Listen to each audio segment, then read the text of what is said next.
కొణిగల పవన్ కళ్యాణ్ అనే నేను శాసనం ద్వారా నిర్మితమైన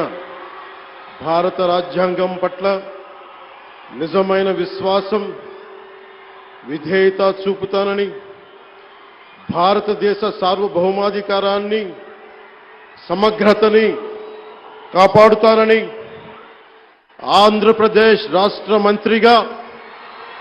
నా కర్తవ్యాలను శ్రద్ధతో అంతఃకరణ శుద్ధితో నిర్వహిస్తానని, భయం గాని పక్షపాతం గాని రాగద్వేషాలు గాని లేకుండా రాజ్యాంగాన్ని శాసనాలని అనుసరించి ప్రజలందరికీ న్యాయం చేకూరుస్తానని దైవ సాక్షిగా ప్రమాణం చేస్తున్నాను. నేను